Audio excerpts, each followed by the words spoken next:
আপনার জন্য শুভকামনা। আমি একটা কোয়েশ্চেন করতে চাচ্ছিলাম। সেটা হচ্ছে আজানের সময় আ আমি খুব অদ্ভুতভাবে কুকুরের ডাক শুনতে পাই। যেটা ঘেউ, ঘেউ আওয়াজ না। আমার ৭ বছরের বাচ্চা ও আমাকে কোয়েশ্চেন করে। তো আমি এই বিষয়ে অ্যাকচুয়ালি খুব ভালো জানি না। এটা কি আজানের অনেক সাউন্ড এর জন্য ওরা এরকম করে? অবশ্যই সব জায়গা থেকে এত বিকট জোরে সাউন্ড হলে তো কুকুররা চিৎকার করবে, যে কোনো সাউন্ড হলেই তো কুকুররা চিৎকার করে। আচ্ছা, এবং আমিও দেখলাম যে ওর নানু-নানিরা ওকে একটু এভাবে বোঝাচ্ছে যে ওই যে আজানের সময় শয়তান ঘাড় মানে কুকুরের ঘাড়ে চাপে আরকি, হ্যাঁ? তো আমি ওর কনফিউশনটা করার জন্য পরে আরকি ওকে খুব সুন্দর করে বুঝালাম। তো আমিও যেহেতু একটু কনফিউজ ছিলাম, তো আমার মনে হলো যে আপনাকে একটু জিজ্ঞাসা করি আরকি। এই তো আর খুবই স্বাভাবিক ব্যাপার যে এত জোরে সাউন্ড ইয়া হইলে কুকুররা তো আহ, এবং চারপাশ থেকে সাউন্ড হয়, তো একসাথে অনেক জায়গা থেকে হুম, সাউন্ড হয়। হুম, তো হুম, এটা হুম। তো একটা বিরক্তিকর ব্যাপার হতে পারে। জি, জি। জি, আর আরেকটা বিষয় জানতে চাচ্ছিলাম আমার বাচ্চা অনেক প্রশ্ন হ্যালো, আজকে কিন্তু আপনার কথা জি, কথা মাঝখানে কেটে গেছে, আবার একটু বলেন। জি, জি শোনা যাচ্ছে এখন? এখন শোনা যাচ্ছে আবার, হ্যাঁ। জি, আ আমার বাচ্চা অনেক প্রশ্ন করে আরকি বা বিভিন্ন এই যে সৃষ্টিকর্তা আছে কি নেই বা হ্যাঁ, আল্লাহ। কারণ আমি ওকে যেভাবে শেখাতে চাই, বড় করতে চাই, আসলে জয়েন্ট ফ্যামিলিতে তো পসিবল না যেহেতু আমার চিন্তাধারা একটু অন্যরকম। বাট আমার বাবা-মায়ের উনারা একেবারে ধার্মিক মানে তারা খুবই প্র্যাকটিস করে আরকি মুসলিম ধর্মটা। তো একটু টাফ হয়ে যায় আমার জন্য। কিন্তু ওকে আমি ট্রাই করি বোঝানোর। আমি ওকে ChatGPT র সাথেও কনভারসেশন এ বসাই দিই যে ওর বয়স অনুযায়ী যেন ওকে একটু বোঝায়। তো আপনি আমাকে একটু কিছু সাজেশন যদি দিতে পারেন যেহেতু আপনারও এই বয়সী বাচ্চা আছে। আমার বাচ্চা 7 প্লাস। আমি যেটা করি যে ওর সাথে বিভিন্ন বিষয় নিয়ে কথাবার্তা বলি, বিভিন্ন বিষয় নিয়ে আলোচনা করি। এবং ও এখন মানে মাঝে মাঝে খুবই অনেক কোশ্চেন করে, হ্যাঁ, এত কোশ্চেন করে যে যখন তখন পুরো মাথাটাই খারাপ হয়ে যায়। এবং এমন মাঝে মাঝে এমন মানে প্রবলেমেটিক কোশ্চেনও করে, যেমন ক্রিটিক্যাল কোশ্চেন করে যেটা আমি জানি না। তখন আমিও এই জি। কারণে মাঝে মাঝে ওকে এআই দিয়ে বসায় দিই যে এখানে কোশ্চেনটা এখানে করো। এখন এই ক্ষেত্রে আমি যেটা মনে করি যে প্রথমে যে তাদেরকে যেটা শেখানো উচিত সেটা হচ্ছে যে যুক্তি কিভাবে কাজ করে এই জিনিসটা সম্পর্কে বেসিক আন্ডারস্ট্যান্ডিংটা দেয়া। এরপরে বাদ বাকিটুকু সে নিজেই আহ মানে নিজেই নিজের রাস্তাটা তৈরি করে নিতে পারবে, বোঝার রাস্তাটা নিজেই তৈরি করে নিতে পারবে। এই জন্য তাকে আমি এখন আহ সারা পৃথিবীর যে মিথোলজি গুলা, সেই মিথোলজি গুলা পড়ানো শুরু করছি, যে বিভিন্ন দেশের কিভাবে মিথোলজি গুলার উৎপত্তি করছে, মিথোলজি গুলা কিভাবে ডেভেলপ করছে, বিভিন্ন ধর্মে কিভাবে মিথোলজি গুলা অনেক জায়গায় আছে, একই মিথোলজি বিভিন্ন ধর্মে এক এক ভাবে আছে, সেই জিনিসগুলো একটু হুম। দেখানো শুরু করছি, সেই জিনিসগুলো পড়ানো শুরু করছি। এবং এর আগে যেটা করছি সেটা হচ্ছে যুক্তি কিভাবে কাজ করে সেটার কিছু বেসিক ফান্ডামেন্টাল কিছু জিনিস শেখাইছি। এরপরে কিন্তু এরপরে যখন প্রশ্ন করে তখন আমি উৎসাহ দিই, কিন্তু মাঝে মাঝে এত বেশি প্রশ্ন করে যেটা আসলে উত্তর দেওয়া যায় না তখন। আর তখন তো আসলে এইটা ছাড়া উপায় নেই। এইটার জন্য আপনি যেটা করতে পারেন যে অনেকগুলা মানে স্ক্রিন টাইমটা একটু কম দিয়ে আপনি বই কিনে দিতে পারেন। ভালো ভালো কিছু বই আছে, জিওগ্রাফির উপরে বই, তারপরে ওয়ার্ল্ড হিস্ট্রির উপরে বই, তারপর হচ্ছে গিয়ে বিজ্ঞানের ইতিহাসের উপর বই, তারপর হচ্ছে গিয়ে এরকমের কিছু মজার মজার বই আছে বাচ্চাদের। সেই হুম। বইগুলা কিনে দিতে পারেন। সেই বইগুলা যদি পড়ে তাহলে সে নিজেই অনেক কিছু নিজেই বুঝে নিতে পারবে। আচ্ছা, আচ্ছা। আসলে ওর কিউরিওসিটিটা আমি যেটা দেখলাম YouTube বা আমাদের সাথে যখন মুভি দেখে, ওর বাবার সাথে ও অনেক সায়েন্টিফিক মুভি দেখে এনজয় করে। তো ওগুলা থেকেই মেবি ওর কিউরিওসিটিটা আসে, কোয়েশ্চেন গুলা করে।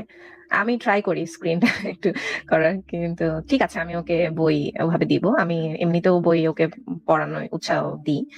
তো এটা তো গেল। আর আরেকটা আমার শেষ যেটা জানতে ইচ্ছা করে সেটা হচ্ছে এই বিষয়ে আমি খুবই কম জানি। সেটা হচ্ছে ওই যে খালিস্তান বা শিখদের একটা ঝামেলা আমি প্রায়ই শুনি এগুলো নিয়ে গোলাগুলি বা কানাডাতে এরকম ঘটনা ঘটেছে বা অন্যান্য দেশে যেখানে শিখ ধর্ম পালন করে। তো এই বিষয়টা একটু যদি সংক্ষেপে আমাকে একটু বলতেন বা আমি কোথায় মানে সার্চ করলে এই বিষয়ে একটু ডিটেইল জানতে পারবো যে আসলে কি বিষয়টা? মানে শিখদের বিষয়টা কি, নাকি কোন মানে বিষয়টা কেন জানতে? এই মানে যেরকম হয় না যে মুসলিমদের শিয়া সুন্নিদের মধ্যে একটা ঝামেলা থাকে। আম তো শিখদের মধ্যেও হয়তোবা ওরকম গ্রুপ আছে। তারা এক গ্রুপ আরেক গ্রুপে মানে এটা আমার প্রাথমিক ধারণা। আমি ডিটেইল জানি না। তো ওইজন্যই আরকি জিজ্ঞাসাটা করলাম। শিখদের সম্পর্কে আমিও খুব ডিটেলস জানি না আপু। আমি যেটা জানি যে শিখদের কয়েকজন ধর্মগুরুকে হত্যা করা হয়েছিল, এবং সেটার প্রতিশোধ হিসেবে বা সেটার প্রতিবাদ হিসেবে তারা ওই যেই কাজগুলো করে, দাড়ি রাখে এবং মাথার চুল কাটে না। হুম, এবং মোঘল আমলে তাদের সাথে বেশ কিছু অত্যাচার করা হয়েছিল, এই জিনিসগুলো আমি জানি। এবং গুরু নানকের সাথে নাকি সম্রাট বাবরের দেখা হয়েছিল। এই রকমের কিছু কিছু আমি জানি, কিন্তু শিখ ধর্ম সম্পর্কে আমি খুব ভালো ডিটেল জানি না। আমি যেটা যতটুকু জানি যে আমার যে পরিচিত মানুষজন আছে তাদের মধ্যে থেকে যারা শিখ হয় তারা এমনিতে ব্যক্তিগতভাবে ভালো মানুষ হয়, তারা হুম। মানে উদার হয়, তারা অন্য ধর্মের মানুষ যে কোনো মানুষকেই তারা খুবই ভালোবাসা দিতে পারে, এইটুকু আমি জানি তাদের সাথে মিশে। কিন্তু এর থেকে বেশি শিখ ধর্ম সম্পর্কে আমি খুবই কম জানি আপু। মানে ওই যে ওরা নাকি আলাদা একটা রাষ্ট্র গঠন করতে চায় এরকম কিছু, যার জন্য কি ওরা এগুলা করে, এরকম কিছু? সেটা আমি বলতে পারবো না, আপনি তাহলে একটু এই আচ্ছা বিষয়ে আচ্ছা পড়ে দেখেন, আমার না বলে বলাটা, না জেনে বলাটা ঠিক হবে না। আচ্ছা আচ্ছা, ঠিক আছে। আপনার এবং আপনার পরিবারের সবার জন্য শুভকামনা। আমি প্রায় 2 বছর হলো আপনার লাইভ শুনি। তো আরেকটা ছোট্ট আমি বিষয় জানতে চাচ্ছিলাম, জানতে মানে আমি শেয়ার করতে চাচ্ছিলাম যদি আপনি সুযোগ হ্যাঁ দেন হ্যাঁ আর বলেন, কি। হ্যাঁ হ্যাঁ অবশ্যই হ্যাঁ, বলেন। আমি যখন আর কি এই আমার ট্রান্সফরমেশনের মধ্যে দিয়ে যাচ্ছিলাম, আমি তখন ভীষণ ডিপ্রেশনে পড়ে গেছিলাম। কারণ আমি একা হয়ে যাচ্ছিলাম। আমার সাথে যেহেতু সবার মতের মিল হচ্ছিল না, আমি সবার সাথে ডিসকানেক্টেড হয়ে যাচ্ছিলাম। তো ওই সময় আমি মানে এতটাই ডিপ্রেশনে চলে যাই যে আমার মনে হতো যে আমি মরে গেলেই ভালো, আমার এই পৃথিবী আমার জন্য না, বা এরকম কিছু। ডিপ্রেশনে থাকলে মানুষের যা যা মনে হয় আর কি। তো তখন আমার একটা ফ্রেন্ড ও আমাকে বলল যে তুমি একটু একজন ডক্টরের মানে যারা কনসাল্ট করে, হ্যাঁ, তাদের সাথে একটু যোগাযোগ করো। তো আমি ভীষণ অবাক হয়ে গেলাম। আমি ডক্টরের কাছে যেয়ে উনি আমাকে বলল, প্রথমেই আমাকে আমার কিছু শুনলো না, জানলো না। উনি আমাকে বলল যে আপনি নামাজ পড়েন নিয়ম করে, এই দোয়াগুলা পড়েন, হ্যাঁ, এগুলো এগুলো। তা আমি জাস্ট মানে পরে আর আমি সেকেন্ড টাইম যাই নাই। তো এখন বাংলাদেশের খুবই এই ইয়াগুলো আর কি, মেডিকেল সেক্টর গুলো খুবই খারাপ অবস্থা। যে খুবই লম্বা খারাপ দাঁড়িয়ালা, অবস্থা, হ্যাঁ। উনি একজন হ্যাঁ সার্জন। হ্যাঁ, হ্যাঁ জানি অনেক আমি। Bestest hospital. দেখা যাচ্ছে যে আমি যাচ্ছি, কিন্তু উনি খুবই নামকরা ডক্টর, কিন্তু উনি একেবারে অন্ধবিশ্বাসী। তো জানি, হ্যাঁ। এগুলা, এবং প্রফেসর, ইঞ্জিনিয়ার, মানে যারা ওই যে আপনি যে ওয়ার্ডটা বলেন না, ভীষণ মজা লাগে, চুনাহাগা আর কি। যারা ঠিক আছে কম শিক্ষিত, ওদেরটা মেনে নেওয়া যায় যে তারা তো এখন ওই পরিমাণ শিক্ষিত না, কিন্তু যারা বুয়েটে পড়ছে বা অনেক ভালো, তো তারা কেমনে আসলে, তারা কি নিরেটটা মানে মাথাটা ওইভাবেই করে রেখেছে, তারা কি এটা করে না? তো এটা আর কি, এটা একটা ছোটবেলা থেকে কষ্টের যে জায়গা, জিনিসটা আমি শেয়ার শিখে, করলাম। ছোটবেলা থেকে যে জি। জিনিসটা শিখে বড় হয় সেটা তো বেশিরভাগ মানুষ কোশ্চেন করতে শেখে না। ছোটবেলা থেকে তাদেরকে এই বিষয়ে যুক্তি প্রয়োগ করাটা বা মানে ধার্মিক মানুষরা পছন্দ করে না, যে সব জায়গায় তারা যুক্তিটা প্রয়োগ করে কিন্তু এই জায়গাটা যুক্তির বাইরে রাখতে চায়। এটা তো আসলেই একটা মানে প্রবলেমেটিক ব্যাপার, যে কারণে নানা ধরনের ঘটনা দেখা যায়। অনেক শিক্ষিত আমার আত্মীয় স্বজন আছে যারা অনেক শিক্ষিত, কিন্তু এমন এমন কথাবার্তা বলে যেগুলো শুনলে মানে মানে কি উদ্ভট উদ্ভট কথা কথা যে বলে। আমার এক খুবই শিক্ষিত একজন মানে মানে আত্মীয়, সে বলতেছে যে টাকনুর উপরে প্যান্ট পরলে নাকি যৌন শক্তি বাড়ে, এটা নাকি বিজ্ঞান প্রমাণ করেছে। সে কিন্তু অত্যন্ত উচ্চ শিক্ষিত, হ্যাঁ। মানে সে এমন না, সে একেবারে মানে মানে মানে গরু ছাগল এরকম না। কারণ আমি তাকে জি। এটা নিয়ে ধরে ফেললাম, আমি বলি কোন বিজ্ঞান প্রমাণ করেছে একটু দেন তো দেখি, একটু আমি বিজ্ঞানটা একটু দেখি, কোন পেপার দেখি। বলে না না এটা আমি এক জায়গায় পড়ছি। আমি বলি না না দেখেন, একটু বের করে দেখান। সে বারবার পাশ কাটাতে চাচ্ছে, আমিও মানে মানে জোর করে ধরছি, বলছি না এটা আপনি আমাকে দেখান, একটু মানে পেপারটা দেখান, আর্টিকেলটা দেখান, কোন জায়গায় আছে টাকনুর উপরে প্যান্ট পরলে মানে যৌন শক্তি বাড়ে, এটা কোথায় পাইছেন একটু দেখান আমাকে। পরে সে বললো সে কোনো একটা পত্রিকাতে পড়ছে, বাংলাদেশের কোনো একটা পত্রিকাতে পড়ছে, এটা কোনো ভেরিফাইড নিউজ না। তখন আমি তাকে বললাম আচ্ছা আপনি এত শিক্ষিত একজন মানুষ, বাংলাদেশের একটা উল্টাপাল্টা 24.com নামক একটা পত্রিকা, অনলাইন পত্রিকা, এটাতে আপনি একটা কথা পড়ছেন, এর উপরে আপনি যাচাই চেক করেন নাই? তাহলে আপনি যে মানে আপনি আপনার পিএইচডি, আপনার যে আপনি একটা ইউনিভার্সিটির টিচার, এটার কি মূল্য রইলো তাহলে, যে আপনি ভেরিফাই না করে তাহলে আপনি কি পড়ালেখা করলেন এতদিন? হুম হুম। তখন সে বলতেছে না এটা তো আসলে আছে, কোথাও আছে, কিন্তু আমি হয়তো জানি না, কিন্তু আছে কোথাও। মানে এই মুহূর্তে দেখাতে পারছি না এই কি, মুহূর্তে সে, এরকম হ্যাঁ একটা? এই মুহূর্তে দেখাতে হুম পারতেছে হুম। না, এটার পেছনে যুক্তি আছে কিন্তু সে দেখাতে পারতেছে না। তখন আমি কি বলবো এদেরকে? তখন আমি তাকে বারবার জিজ্ঞেস করতেছিলাম যে আচ্ছা আপনি যে যুক্তি আছে বললেন, এখন দেখাতে পারতেছে না ঠিক আছে, কিন্তু আপনি নিজে কি চেক করে দেখছিলেন এটা? বলে হ্যাঁ হ্যাঁ আমি তখন দেখছি। সে কথা ঘুরানোর, কথা কাটানোর আপ্রাণ চেষ্টা করতেছে, কিন্তু আমিও মানে জোর করে ধরে রাখছি তাকে সেখানে। তখন সে প্রশ্ন কাটাবার জন্য সে তারা যেটা করে যে তেলে ভাই এটা হলো কেমনে, হ্যাঁ তেলে কোরআন নবী কি, নবী কোরআন লিখলো কেমনে, নবী এত অশিক্ষিত ছিল কোরআন লিখলো কেমনে, আচ্ছা এটার সাথে তো এটা পুট করে সে অন্য আরেকটা দিকে মানে দৌড় দেওয়ার চেষ্টা হুম। করে, আলোচনাটা ডাইভার্ট করার একটা চেষ্টা করে। তখন মানে কি বলবো, তখন আমিও বুঝছি যে সেও অপ্রস্তুত, সেও মানে বোকা হয়ে গেছে, আমি যখন ধরে ফেলছি তখন সেও বোকা হয়ে গেছে। এরকমের অনেকবার এই ধরনের ঘটনা ঘটছে, কিন্তু সবসময় একই রকমের ইয়া হয় যে তারা সেই প্রমাণটা দেখাতে পারে না। একটু আগে দেখলেন আপনি একজন মানে মুমিন যুক্ত হয়ে বললো যে যে নাস্তিকরা হিন্দুত্ববাদীদের থেকে টাকা টুকা পায়। তো প্রমাণটা কোথায়? প্রমাণ দেখাতে পারলো না, ওদের সাথে সাথে চলে হুম। গেল। এগুলা রেগুলার হইতেছে এবং তারা তাদের কোনো লজ্জা শরমও নাই এটার জন্য, তারা এখনো সেই কাজ করে যায়। মানে কি বলবো বলেন? আমি তো লিটারালি ভাইয়া মানে সময় পেলেই মানে আগে যেটা হতো যে মুভি দেখতাম বা বই পড়তাম, তো এখন একটা মানে এমন একটা অভ্যাসে পরিণত হয়ে গেছে যে আপনার লাইফ থেকে জ্ঞান অর্জন হচ্ছে, এন্টারটেনমেন্টও হচ্ছে। সারাক্ষণ কানে হেডফোনটা থাকে যতক্ষণ লাইফ চলে আর কি। ঠিক আছে, ওই আচ্ছা ছোটবেলায় আলিফ লায়লা দেখার জন্য যেরকম সব কাজ সেরে আর কি বসতাম, তো এখন সব কাজ তাড়াতাড়ি সেরে ফেলি যে লাইভটা শুনবো আর কি। মানে আপনাকে হ্যাটস অফ যে আপনি এত মানে টাইম ওয়েস্ট করতেছেন লাইফের যে এইগুলা করে আর কি। ঠিক আছে, এন্টারটেনমেন্ট তো হিসেবে নেন, ঠিক আছে। ভালো, তাহলে আস্তে আপু ভালো থাকবেন, তাহলে আজকে জি, আপনাকে বিদায় দিই। জি। হ্যাঁ, হ্যাঁ, হ্যাঁ, শিওর, ভালো থাকবেন। জি, ঠিক থ্যাংক ইউ। আছে তাহলে, পরের জনকে যুক্ত করছিলেন। ম্যারিটিয়াল ম্যারিটিয়াল রেপ সম্পর্কে কথা বলছিলাম না? আচ্ছা, সেটা তো আমার এত মানুষ যুক্ত হয় ভাই, আমার তো এটা সবার কথা মনে থাকে থাকে না ভাই। কত মানুষ, কত মুমিন, কত দিন ধরে যুক্ত হয়, আমি কেমনে মনে রাখবো উম, কারোর সাথে কথা? যাই হোক, আপনার আর যদি ম্যারিটিয়াল থাকে ম্যারিটিয়াল বলুন তো, রেপ আর এমনিতে আর এমনিতে যে রেপ হয় এর মধ্যে পার্থক্য আছে, অনেক বড় পার্থক্য আছে, চ্যাট জিপিটি বলছে। চ্যাট জিপিটি বলছে, তাহলে তো চ্যাট জিপিটি বা চ্যাট জিপিটির একটা সালাম দিয়েন আপনি, যেহেতু চ্যাট জিপিটি বলেছে, সেহেতু তো খুবই ভালো বলেছে। আপনি একটু আমাদেরকে তাহলে যুক্তিটা দেন, চ্যাট জিপিটি হোক আর চ্যাট জিপিটি হোক, যেই জিপিটি হোক, যুক্তিটা বলেন তাহলে। স্বামী স্ত্রী হচ্ছে গিয়ে পার্টনার, দুজন দুজন নিজেরাই আর কি কথা বলার মাধ্যমে বা মানে এভাবে ঠিক করে নিতে বলছে, হ্যাঁ, ঠিক করে নিতে, বোঝাপড়ার মাধ্যমে। বোঝাপড়ার মাধ্যমে ঠিক করে নিতে আর বলছে, এমনি কিন্তু অপরিচিত মানুষ যদি ধরেন রেপ যদি করলে সেখানে একটু কথাটা শুনে নেন ভাই, কথাটা শুনে নেন, আপনি তো গড় গড় করে বলে গেলে তো হবে না। যদি ঠিকঠাক করে নিতে পারেন তাহলে তো করে নিলেনই, আর যদি ঠিকঠাক করে নিতে না পারেন, যদি আপনি তাকে ফোর্স করেন, তাহলে তো সেটা ফোর্স হয়ে যাবে, তাহলে তো সেটা তার সাথে অন্যায় হয়ে যাবে, তাই না? তাহলে তো সেটার বোঝাপড়াটা রইলো না। তাহলে তো একটা পার্থক্য আছে, বড় সড় একটা পার্থক্য আছে না, ম্যারিটিয়াল রেপ আর এমনিতে যে রেপ হয়। পার্থক্য আছে নাকি নাই সেটা পরে আলোচনা করতেছি, সেটা আগে একটু বলেন যে যদি আপনি তাকে ফোর্স করেন তাহলে তো সেটা আর বোঝাপড়ার মধ্যে থাকলো না। বোঝাপড়ার মধ্যে থাকে ততক্ষণ যতক্ষণ দুইজনই দুইজনকে সম্মতি দিচ্ছে, সেটা হচ্ছে বোঝাপড়া।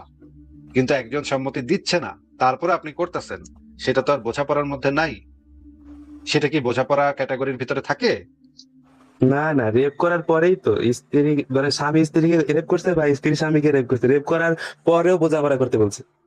রেপ মানে করার দুজন পরে বোঝাপড়া করে ঠিক করছে, মানে একজন আরেকজনের প্রতি মানে কোনো যেন না করে কি আর যেন কি, না করে? বিচার যেন না করে। বিচার যেন না করে মানে বিচার যেন না করে, একজন আরেকজনকে রেপ করছে, তখন মিলামিশা মানে থাকা উচিত। প্রতিশোধ যেন না নেয়, মানে কথা বলার মাধ্যমে যেন বোঝাপড়া করে। চ্যাট জিপিটি আপনাকে বলছে যেন স্বামী স্ত্রী, যেহেতু স্বামী স্ত্রী, সেহেতু এটা নিয়ে বেশি কথা বলা ঠিক না, বেশি বেশি কথা বলন যাইবো না, না এটা না, নিয়ে বোঝাপড়া করেন। কথা বলে ঠিক করে দেবো, কথা বলে ঠিক করে দেবো, মানে প্রতিশোধ যেন না নেওয়া হয় দুজনের মধ্যে। ও প্রতিশোধ যেন না নেওয়া হয়, এটা আপনাকে চ্যাট জিপিটি আপনাকে উপদেশ দিছে যে হ্যাঁ, আপনারা অনেকক্ষণ যেন। অনেকক্ষণ করার পরে বলছে। ও ভাই, দারুণ তো ভাই, চ্যাট জিপিটি এই ধরনের কথা বলতে পারে।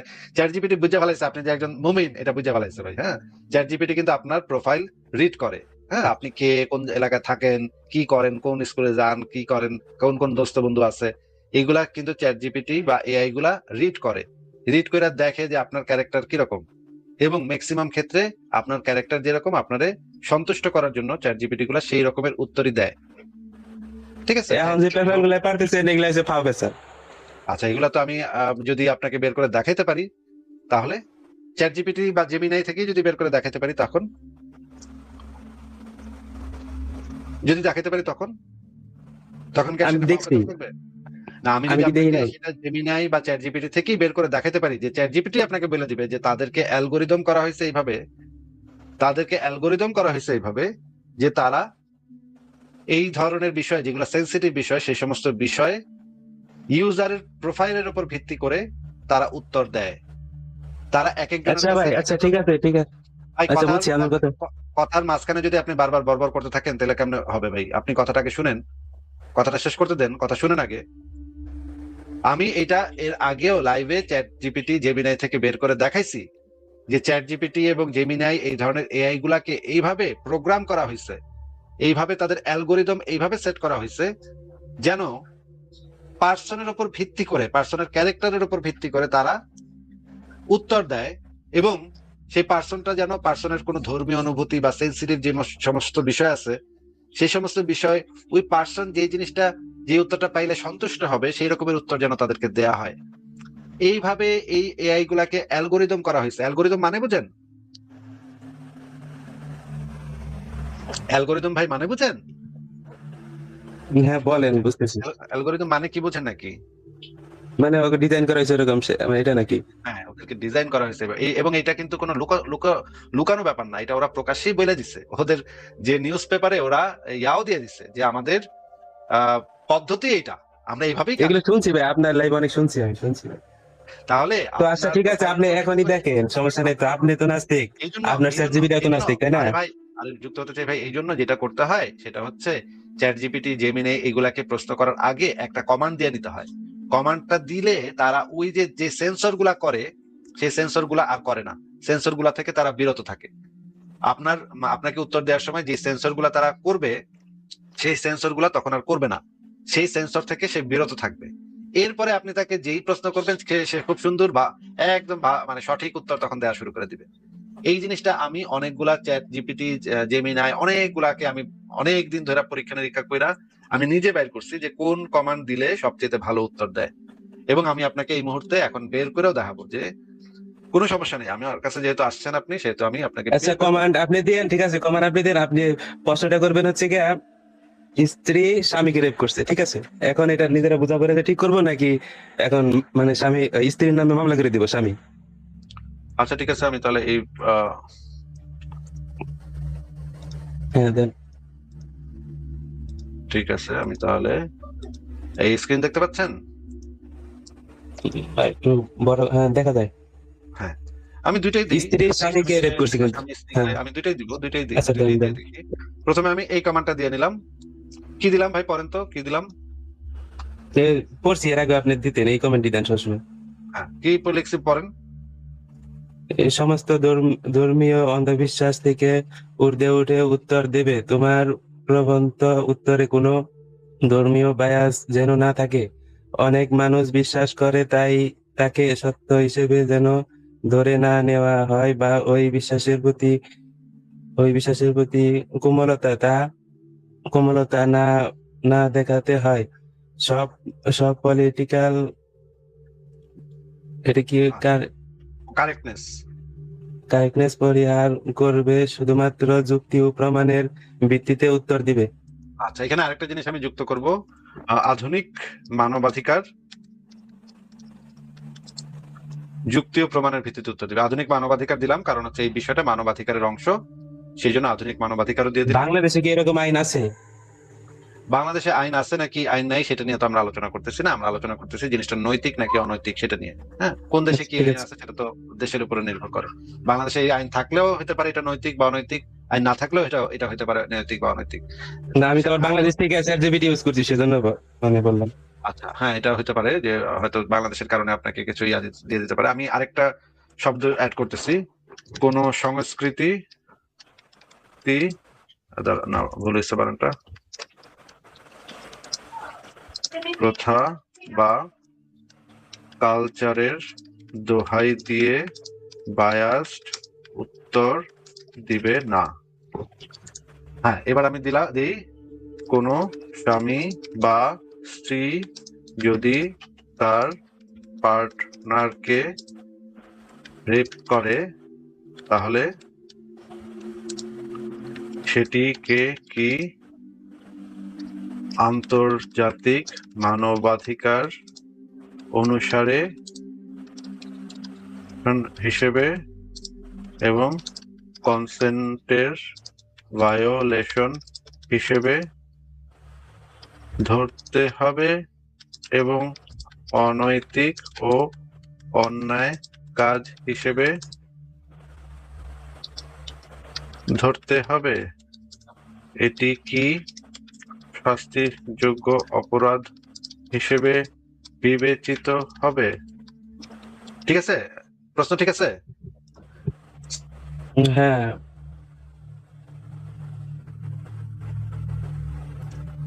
হ্যাঁ, এটা কি ঠিক আছে? নাকি নিজেরাই বোঝাপড়া করে নিবে, মানে এরকম দিলে ভালো হতো না? ঠিক আছে, আরেকটা কথা লিখি, নাকি নাকি যেহেতু স্বামী স্ত্রী নিজেরাই বোঝাপড়া মানে নেওয়া ভালো হবে কিনা? আচ্ছা ঠিক আছে, নাকি তারা নিজেরাই বোঝাপড়া করে নিবে, ঠিক আছে। আচ্ছা ঠিক আছে। আচ্ছা, দর্শন বানানটা ভুল লিখছি, দাঁড়ান ঠিক করি। আচ্ছা, প্রশ্ন করলাম, এবার দেখি কি উত্তর দেয়।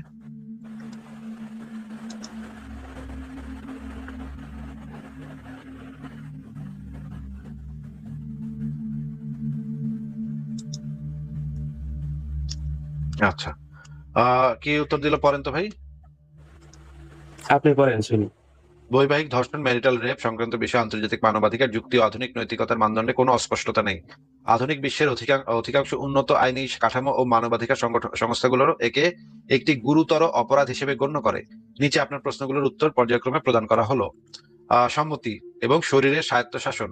যুক্তি ও মানবাধিকারের প্রাথমিক ভিত্তি হলো শরীরের স্বায়ত্তশাসন, বডিলি অ্যানাটমি, বডিলি অটোনমি।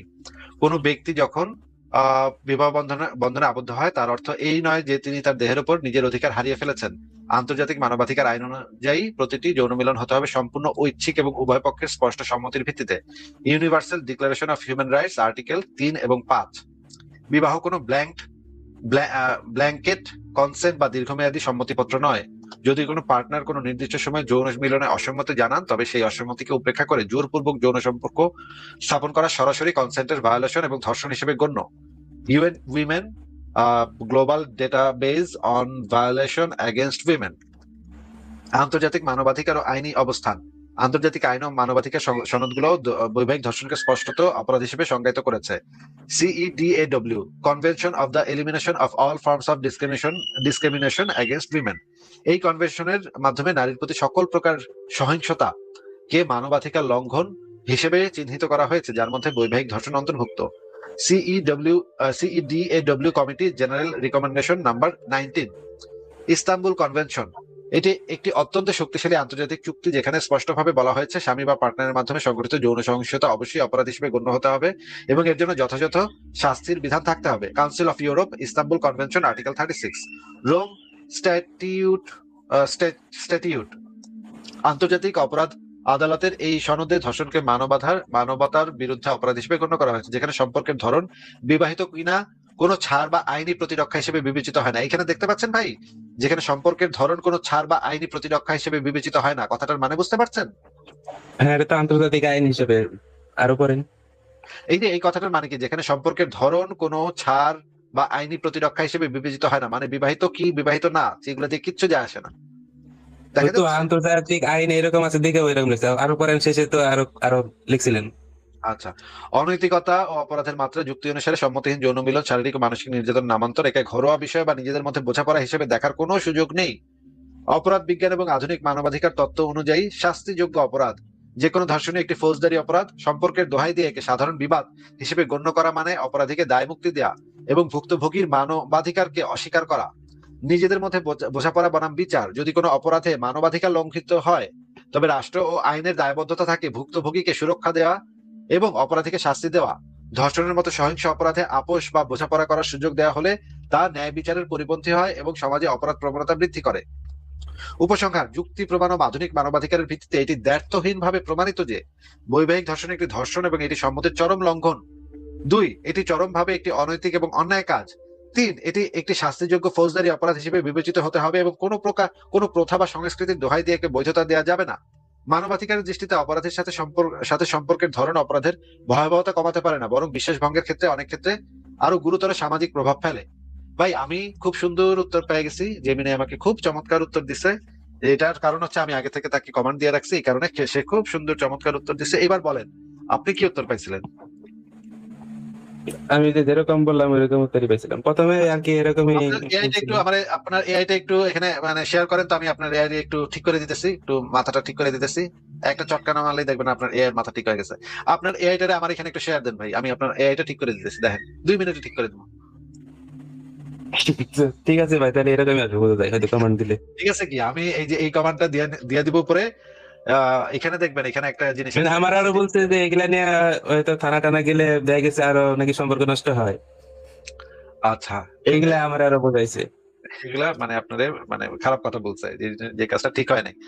আপনাকে আপনি যদি আমাকে শেয়ার দিতেন আপনার এইটা, তাহলে দেখবেন আমি এক চটকানা মারতাম, সে জন্মের জন্য সিধা হয়ে যেত, জীবনে আর কোনোদিন এদিক সেদিক করতো না। আমার খালি এইটা শেয়ার দেন না, আপনার এটা প্রোফাইলটা এখানে শেয়ার দেন, আমি দেখেন এক থাপ্পড় দিব, দেখবেন একেবারে জন্মের তরে সিধা হয়ে যাবো। আমি ভাই এআই ও ধুয়া খাইছি, হ্যাঁ, এআই আমার ধুয়া খাওয়া হয়ে গেছে। আপনি কারে কি করেন, হ্যাঁ, কারে যে কি বলেন, কোথায় আসছেন আপনি, কোনো মানে বুঝেন নাই কোন জায়গায় আইছেন। আমি একটা চটকানা মারবো ভাই, একটা চটকানা মারবো, দেখবেন জন্মের তরে সিধা। পাও আপনার সময় নষ্ট করলেন। আহ, যাই হোক, আরেকটা প্রশ্ন করি। হ্যাঁ বলেন। আহ, মানে ওই দিন আরেকটা প্রশ্ন ওই দিনও করছিলাম, যাই হোক ওটা বাদ দিই। আপনার এই যে ধর্ম নিয়ে মানে যে পরিমাণ যুক্তি দেয় ধর্মগুলারে মানে মিথ্যে প্রমাণ করে, সেই হিসেবে বিজ্ঞানের কিছু থিওরি তো মানে যুক্তি দিয়ে মিথ্যে প্রমাণ করা যায়। বিজ্ঞানের থিওরি যদি যুক্তি দিয়ে মিথ্যা প্রমাণ করা যায়, তাহলে তো ভাই এটা আপনার করার লাগবে না, এটা বিজ্ঞানীরা নিজেরাই করবো ভাই, সেখানে আপনার এখানে নাক তো গলানোর কিছু করতেছে না দরকার তো, নেই। করতেছে না তো। ভাই বিজ্ঞানের প্রসিডিউরটাই হইতেছে যে যে কোনো একটা জিনিস যখন রিসার্চ করে মানুষ, রিসার্চের পেপারটা যখন লেখে, তখন লেখাটা পেপারটা পাঠাইতে হয় রিভিউ করার জন্য। অন্য বিজ্ঞানীরা ওই বিজ্ঞানীদের ধুইয়া মিশা সারখার করে দেয় ভাই। আপনি কি কোনোদিন ইউনিভার্সিটিতে পড়ছেন? না মাস্টার্স থিসিস কেমনে লিখতে হয় জানেন? বা পিএইচডি থিসিস কিভাবে লিখতে হয়, পিএইচডি পেপার কিভাবে লিখতে হয় জানেন? না, আমি এটা আচ্ছা, ওই যে ইউনিভার্সিটি, পৃথিবীর বড় বড় ইউনিভার্সিটিতে গেলে, বিজ্ঞানী পর্যন্ত যাওয়ানি লাগবে না, বিজ্ঞানী তো আরো অনেক দূর কি বাদ, আপনি বড় একটা ইউনিভার্সিটিতে গিয়ে যদি মাস্টার্স করেন, সেখানে যে আপনার থিসিস জমা দিবেন, সেইটারে আপনার ডিফেন্ড করতে হবে, হ্যাঁ। টিচাররা করবো কি, আপনার থিসিসটারে এমন ভাবে কাটাছিড়া করবো, এমন ছুরি চালাইবো, মানে এমন কান্দাইবো আপনারে, আপনি কানবেন বসে বসে যে আমি কত সুন্দর কত কষ্ট করে লেখলাম, আমার থিসিসটারে এমনে টিচাররা এমনে ছুরি চালাইলো আমার থিসিসের উপরে। এইটা হচ্ছে মানে ইউনিভার্সিটি লেভেলে এরকম হয়। যদি আপনি আপনার মানে পিএইচডি লেভেলে যান, পিএইচডি লেভেলে গেলে তো আরো খারাপ অবস্থা, টিচার একেবারে কান্দায় দিব আপনারে, প্রত্যেকটা লাইনে লাইনে দাগ দিয়ে দিব, এই যে এখানে ভুল হয়েছে, এখানে ভুল করছো, এখানে ভুল করছো, একেবারে কান্দায় দিব আপনার পিএইচডি করতে গেলে, হ্যাঁ। এটা তো পিএইচডি লেভেল পর্যন্ত গেল, তো এর উপরে হইতেছে মনে করেন বিজ্ঞানীরা যখন পিয়ার রিভিউ জার্নাল লেখে, তখন তো সেটা আরো খারাপ অবস্থা হয় ভাই, এমন কান্দায় অন্য বিজ্ঞানীরা মিল্লা এমন সমালোচনা করে, এমন মানে অপমানজনক সমালোচনা করে যে একেবারে কান্দন বাকি বাকি থাকে, বুঝছেন? বিজ্ঞানীদের ভিতরে এটা একটা কালচার, বিজ্ঞানীরা এইভাবেই কাজ করে, একজন বিজ্ঞানী একটা কিছু লিখলে আরেকজন আর 10টা বিজ্ঞানী ঝাঁপায় পড়ে এটার উপরে, ওইটা কেমনে ভুল প্রমাণ করণ যায়, কেমনে এটার মিথ্যা বলন যায়, হ্যাঁ, কোন চিপা দিয়া কোন শব্দে কোন জায়গায় কি ভুল করছে, এইটা খুঁজে বাইর করার চেষ্টা করে অন্য বিজ্ঞানীরা। তাই কি যুক্তি দিব না তেলে? হ্যাঁ কি যুক্তি দিব না? যুক্তি দিব না মানে? তো মানুষ তো যুক্তি দিতেই পারে, যে আপনি যে যুক্তি দেন। হ্যাঁ সেটাই তো বিজ্ঞানীদের ভিতরে তো এটা কালচার, এটাই করে তারা, এটা ওদের সংস্কৃতি, এটা ওদের কাম, এটাই ওরা সারাদিন বসে করে, আরেক বিজ্ঞানীর পাশে আঙ্গুল দিয়া ও ওই বিজ্ঞানী কোন জায়গায় কি ভুল করছে সেটা বাইর করে ফেলায়। এইটা হইতেছে বিজ্ঞানীদের মানে কামই তো এটা। তাইলে আপনি এদের ইয়া করবেন কেমনে, এদেরকে আপনি মানে যুক্তি দিয়ে এদেরকে ভুল প্রমাণ করবেন কেমনে? এরা নিজেরাই তো নিজেদের ভুল প্রমাণ করে সেটা বাতিল করে দিব। মনে করেন কোন জায়গায় যদি কোনো একটা ফল্ট থাকে, এরা নিজেরাই এটা খুঁজে বের করে একজন আরেকজনের মানে মেরে দিব, যে হ্যাঁ হালায় পথে ভুল করছে, এই যে দেখেন এখানে এই লাইনে ভুল করছে, ওরা তো নিজেরাই ইয়া করে নিব। এটা তো আপনার গিয়ে যুক্তি দেওয়ার কাম দরকার নাই তো ভাই, ওরা নিজেরা এগুলো আরো ভালো বুঝে, ওরা নিজেরা এগুলো আরো ভালো যুক্তি দিয়া একটা আরেকটারে মাইরে দিব, শোয়াই দিব, বুঝলেন ভাই? বিজ্ঞান ওরা আসলে যে পর্যন্ত আসলে theory মোটামুটি প্রমাণ দিতে পারে ওই পর্যন্ত এরা বলে, যেমন ধরেন ইউনিভার্সের বাইরে কি আছে, কিছু থাকতে পারে, কিন্তু ওরা বলবে না, বলবে যে এই ইউনিভার্স পর্যন্ত। প্রমাণ না ছাড়া ওরা বলবে কেমনে? যদি বলতে হয় তাহলে তো কোনো একটা প্রমাণের সাপেক্ষে বলতে হবে, প্রমাণ না থাকলে ওরা বলবে কেমনে? হ্যাঁ, এইটাই তো অন্ধবিশ্বাস করে আপনি যে আপনার মতো অন্ধবিশ্বাস করে তো সে তারা বলতে পারবে না ভাই। আপনার মতো অন্ধবিশ্বাস কেন, যুক্তি দিব বুঝছেন না? আপনার মতো মাদ্রাসাতে তো তারা পড়ে নাই, তারা কেমনে করবো কোন যে এটা মানে যুক্তি দিব, ওই যে আপনি যেমন যুক্তি দিয়ে ধর্মকে মনে করেন মিথ্যা প্রমাণ করতেছেন এভাবে।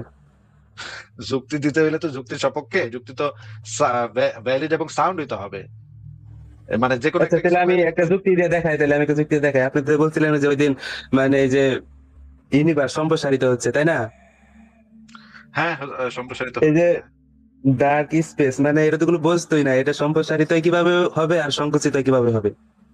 আহ, তো এর মাধ্যমে একটা মাল্টিভার্সের ধারণা আসে, কিন্তু মাল্টিভার্সের ধারণা তো বিজ্ঞান এখনো করে না, ইউনিভার্স পর্যন্তই আছে। আচ্ছা, আপনি ডক্টর স্ট্রেঞ্জ পার্ট 2 দেখছেন? ডক্টর স্ট্রেঞ্জ পার্ট 2 দেখাতে আমি আসলে বিজ্ঞান শিখি না, যদিও এটার ভিতরে অনেক কিছু আছে। না, আপনি তো অনেক সিনেমার কথা বলেন, আমি তো সেভাবে বললাম, মানে আমি বললে সমস্যা কি, আপনি তো ঠিকই বলেন। বিভিন্ন সিনেমার ঠিক কথা আছে। বলেন না? যেমন ধরেন আপনি যদি ইন্টারস্টেলার সিনেমা থেকে কোন একটা জিনিস বলেন সেটা ঠিক আছে, কিন্তু ডক্টর স্ট্রেঞ্জ বা স্পাইডারম্যান এগুলো তো ভাই কমিক সিরিজ, এগুলো তো আসলে বিজ্ঞানের মূল ধারার সিনেমা না। আপনি যদি মনে করেন আহ ডক্টর ইন্টারস্টেলার যে স্ট্রেঞ্জ সিনেমাটা, পার্ট 2 সিনেমাটা ভালোই যৌক্তিক মনে হয়েছিল। মানে আমাদের মতো ভেরিয়েন্ট আরো আছে, যেহেতু মানে বিলিয়ন বিলিয়ন মাল্টিভার্স আছে, তাহলে সেখানে আমাদের মতো আরেকটা মানুষ বা আরেকটা পৃথিবী থাকতেই পারে। আচ্ছা থাকতে পারে, ঠিক আছে, আপনি যে ভাবলে তো থাকতেও পারে, ঠিক আছে। তাহলে তাহলে যুক্ত হতে ভাই স্ট্রেঞ্জ যেহেতু আপনাকে ভাই বিদায় জানাই, কারণ আপনার আপনার যে প্রশ্নটা ছিল সেই প্রশ্নটার উত্তর আমি দিয়ে দিছি, যে বিজ্ঞানের কোনো বিষয়কে ভুল প্রমাণ করার আপনার অন্তত দরকার নাই, বা কোনো হুজুরের সেটা দরকার নেই, বিজ্ঞানীরাই সেটা আরো ভালোভাবে আরো এফিসিয়েন্টলি বিজ্ঞানীরাই করতেছে। কারণ বিজ্ঞানে এটা একটা কালচার, একজন আরেকজনকে ভুল প্রমাণ করা বিজ্ঞানের একটা আহ অঘোষিত কালচার। হ্যাঁ, ঠিক আছে, আপনাকে আজকে বিদায় জানাই ভাই। আরো প্রশ্ন ছিল ভাই, আরেকটা প্রশ্ন করবো?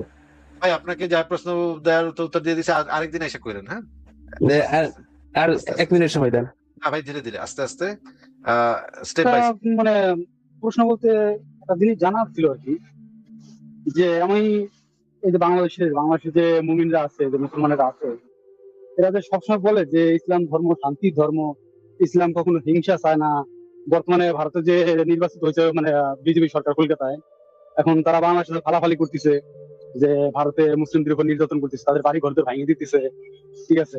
তো এই যে গত 1 বছর মানে বিশেষ করে বিএনপি সরকার আসার পরে থেকে আমি বলছি, আগেটা বাদ দিলাম, যে কত হিন্দু মা বোন যে ধর্ষণ করছে এরা, মানে যেগুলো প্রকাশ্যে আসছে তা আসছে, যাদেরকে জ্বালাই মারছে পোড়াই মারছে সেগুলো তো তারপরে তারা কিভাবে মানে গরম করে বলে যে এটা একটা শান্তির ধর্ম, ঠিক আছে। এই বিষয়ে একটু জানা ছিল ভাই আপনাদের কাছ থেকে।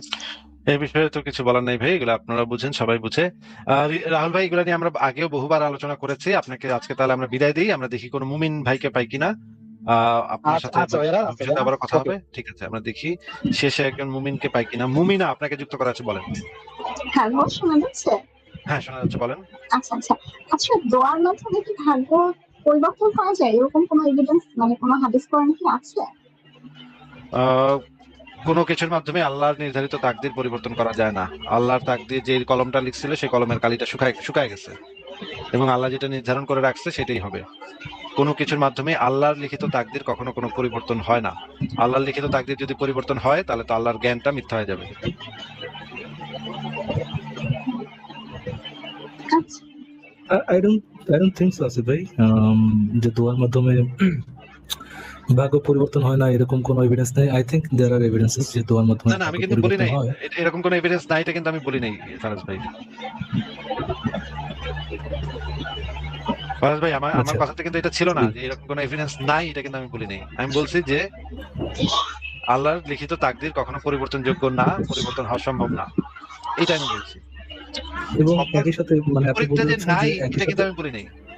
দাঁড়ান, এক সেকেন্ড, আমি বুঝে নিই আপনি কি বলছেন। আপনি বলছেন দেয়ার আর সোর্সেস, মানে আপনার রেফারেন্সেস আছে যে আল্লাহর লিখিত তাকদির পরিবর্তিত হয় না, ওইটা তাকদির আগে থেকে নির্ধারিত হয়ে গেছে, কলমের কালি শুকিয়ে গেছে, নতুন করে এডিট করার কিছু নাই। একই সাথে আছে যে তাকদির হ্যাঁ, আমি কিন্তু লেখা এটা বলি হয়ে নাই, গেছে ওইটা আবার আমি কিন্তু এটা বলি নাই।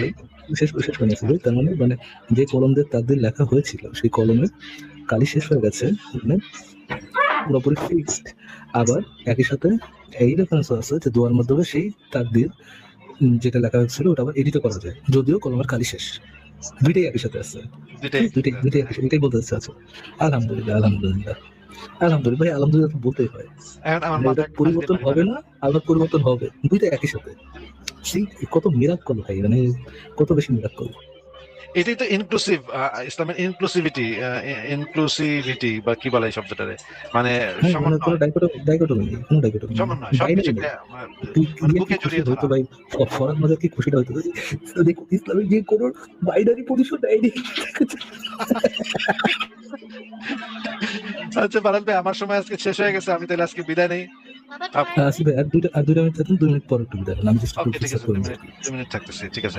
মুমিনা আপু, আপনি বলেন, আপনার আর কি কিছু বলার আছে? না, আচ্ছা। হ্যাঁ, ইসলামে আসলে 2 ধরনের কথাই বলা আছে, এবং 2 ধরনের কথা একটা আরেকটার সাথে কন্ট্রাডিক্ট করে। হুম, আচ্ছা, ঠিক আছে। ঠিক আছে মুমিনা আপু, তাহলে আজকে কি বিদায় দিব আপনাকে? হ্যাঁ। আচ্ছা।